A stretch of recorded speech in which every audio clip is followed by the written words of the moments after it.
What drives team members to succeed? Is it the ability to achieve goals? Is it the ability to be in control of things?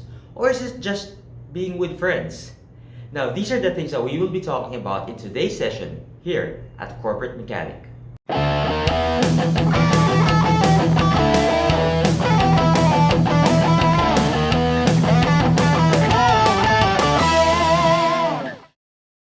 Hi everyone, this is Joey and welcome to the Corporate Mechanic, a show that features topics of management and leadership for managers by managers.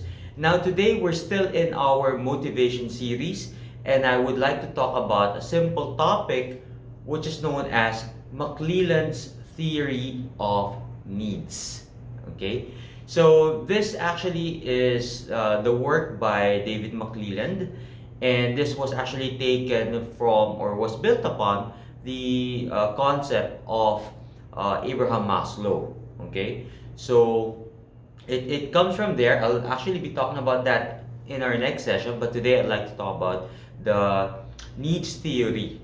Okay, so it's a theory on human motivation. So what do you mean by this? What McClelland is saying is that people are motivated if their needs are being met. Now, there are basically three types of needs that a person has, and each person will have at least one dominant need. And we use this need in order for us to be able to, as managers, to be able to give that person the right environment or the right setup in order for that person to become motivated. So what are the three needs? Well, the first need is what we call the need for achievement. When we talk about the need for achievement, this type of person is the person that wants to have goals, the person that sets goals and tries to achieve them. So this is the achiever type of person, okay, who wants to make sure that he gets feedback on his work. He knows what he's doing is right and is actually accomplishing his goals. These are very goal-based type of people. So that's the first type of need. So if you're that type of person, you're the type of person that needs a goal to meet. Okay? So ganon. The next type of person is what you call a person that has a need for power. A person that has a need for power is somebody who wants to always be in control of things. He wants to be the type of the person who is leading, who is taking charge. He's the type of person that often you would see in a fight trying to win arguments. Okay, he enjoys competition, so a very competitive person, and a person that actually enjoys status and recognition. So there are those type of people that would always like to be, the center of attention, somebody that likes to be the one that people will look up to, people will go to. So that type of need. All right. Now, the third type of need is what you call the need for affiliation. So the need for affiliation, people that have that need are those that want to be in a group. They want to be, with people that they can relate with. So they like to be, part of the scene, part of that group, part of a specific team or whatnot. These are the people that cannot work alone. Now, these people also don't, how do you call this? These people also don't like to be in the spotlight. So it's very much the opposite people who have a need for power. So they don't like to be recognized. They just like to, do their own thing. They have their own place within the team. They're just doing their stuff, okay? So these are people who also would like to favor collaboration over competition. So that's that type of people. Okay, so these are the three types of needs. Now, as a manager, it's actually your job to identify these needs of your employees, your teams, and be able to put them in a position where they can best excel so that they will be motivated. So, for example, if you have a task that needs to be done, okay, something that is very important, an important project, an important role, then you put people with needs for achievement in that type of situation. Put them in a project, put them in a critical task that has to be accomplished.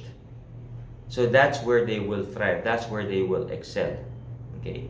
If you have, for example, a specific activity wherein you can get somebody to do it independently or get somebody to take charge, then get those people that have a high need for power, so that they will work on it, they will do it because they like the attention, they like to be the one who's leading things. Then give them the opportunity to do so.